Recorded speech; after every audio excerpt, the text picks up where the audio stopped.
Hello and welcome. This is Kevin, also known as AWOL, and today we're working with this one. This is pattern 21614 over on friendshipbracelets.net.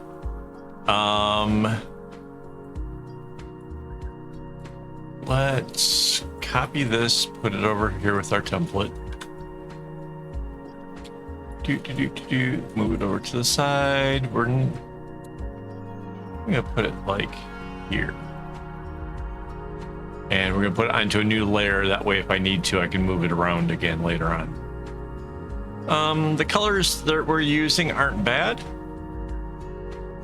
Well, like, okay, the black one is too dark, but we can use these other ones. So let's get the paint bucket. Let's make sure we're on the fill similar, because that would make a mess. And I'm going to go back to layers, make sure I'm on the right layer. There we go. I'm gonna start with these orange ones, and that's the little diamond right there. Then I go with the red,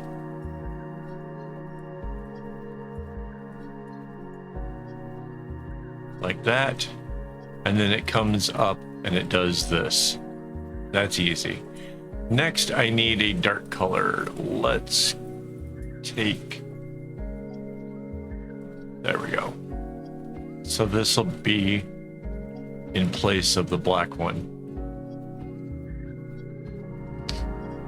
Now the bracelet itself is only that far, so there's a little bit of space over here in the middle that we're going to have to contend with. But we can do that in a minute. Let's see, this comes back out.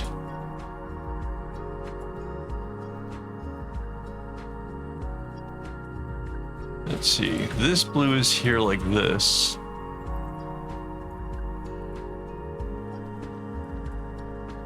Like that. How many is this? This is one in the middle, and then 1, 2, 3 more. 2, 3 more. So out like that, and back in. Yeah. And then it goes back to the red, doing this. And then from here it's 1, 2, 3, 2, 3. Going back in. Yeah, this isn't going to get confusing at all. No. Of course it is. All right. That goes there. Dark one comes out. So obviously this dark one is going to come all the way over here into the middle area.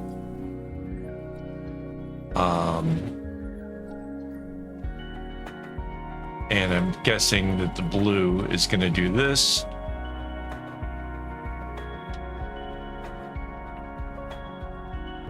And somehow, I think the orange, yeah. So let's take a look at some of these underlying strings, because we're getting way out ahead of ourselves and we have to color some of this stuff in. So, well, I guess it makes sense to do the black one first. The black one turned right here, and it's because of that little zigzag that it does that makes it so that way this orange one comes up this way and it ends up in the center of this. So yeah, that's kind of cool. So the orange is technically the center on both of these things, which is neat.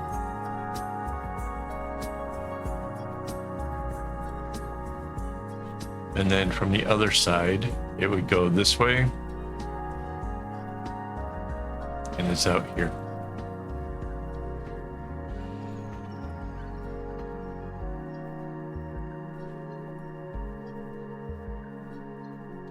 So that kind of answers our question of like what's going to happen to the middle part. It's cool. When I picked out this one to do as a double, I was like, well, there's enough that it's hard to see what is where, and that makes it the perfect candidate for something like this. If it's something that you guys were going to have difficult figuring out, it makes it more advantageous for me to say, yeah, let's do that thing, because, you know, struggling to do stuff. Kind of cool. Oh yeah, and there's not very many repetitions in this, so that's sort of interesting. Let's take a look at where this blue one comes from and where it goes to. So it goes underneath the dark here, and it's going underneath this red. Let's just realized the red was one of the more easy ones that we should have probably done first. That's all right. So yeah, the blue is changing directions. That's gonna indicate where the red will change its direction. And this is why working out what strings are underneath makes so much of a difference. You might not recognize like what's happening, you know, as it's going along. Makes it really difficult to just sort of, you know, drop in colors. And I guess the part that's the hardest is probably starting out your bracelet. You need all the colors to be in the right sequence in order to get them to work in your design. So yeah, once you have it figured out at the start of it, it'll make everything else kind of just work for you.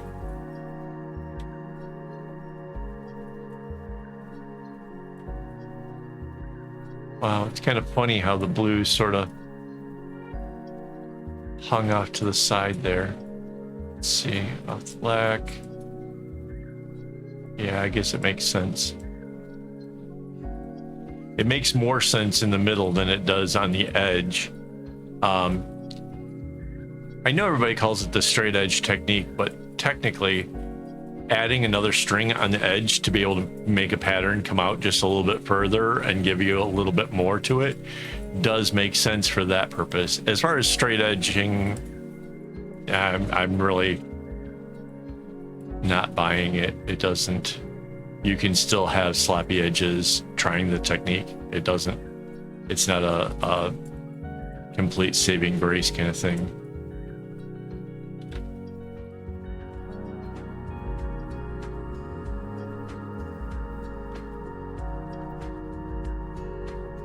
Okay, and the red one is in here like that.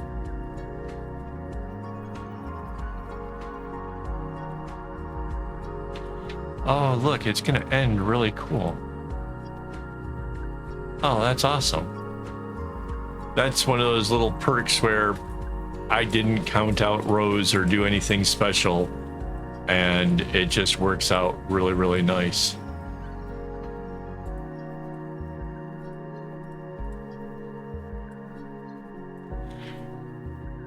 So, the black one,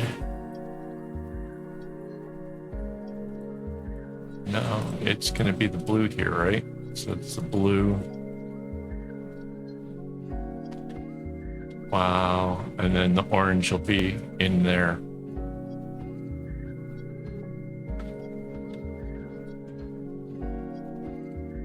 And the orange is in there. Wow, guys, this is absolutely gonna look super cool. Okay, so let's finish up underlying strings. We got the blue. Let's just throw that in here.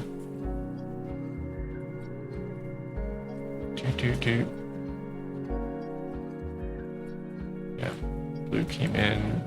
It's back out. The gray.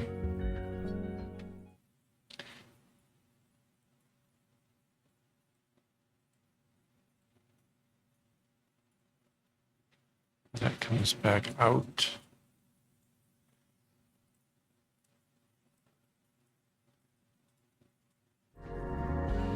Yeah, there's going to be like a lot of little zigzags here and there.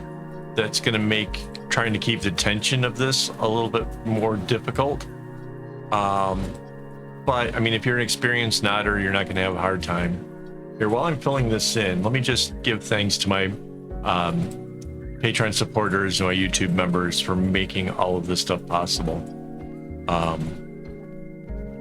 Without their help, doubt that I would still have this channel.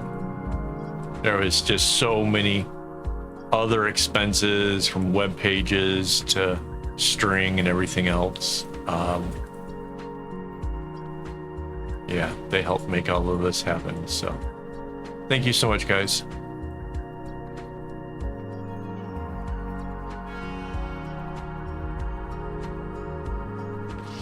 Really think I'm going to enjoy making this. It's the balance of all of the colors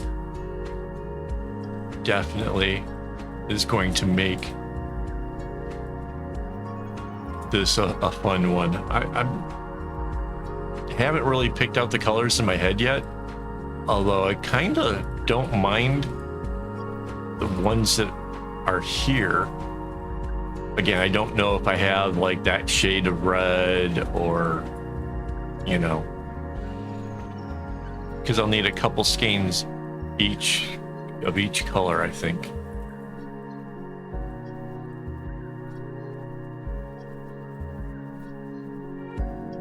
There we go.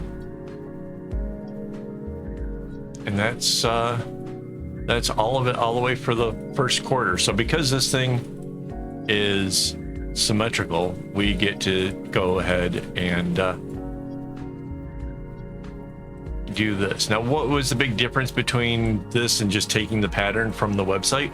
Well, the big difference is we've worked out the center row, right? Because whenever you double the pattern, you create a whole extra row, which is right down the middle. Whoa. Copy, paste. Now I can flip it.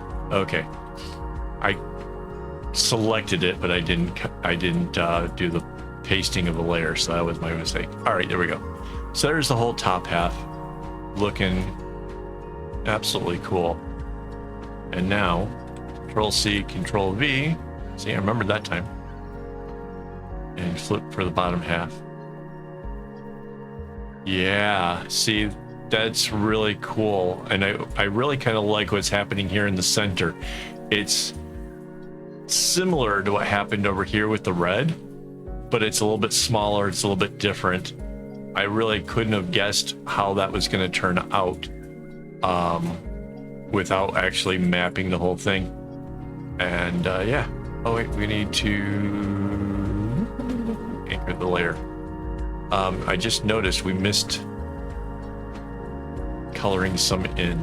This happens every once in a while, like particularly in the middle, I think, where I kind of lose track of adding it in. So there we go. Yeah, I like where the blue ones are going with this. I think this is going to be a really good looking bracelet. We have 2 hot colors and 2 cold colors as well. I don't know if you noticed that. So that's going to be a really nice sense of balance. So yeah, I'll get to working on that tomorrow. You'll get to see what it looks like. So all right, thanks for hanging out with me. And as always, don't get your strings in a bunch.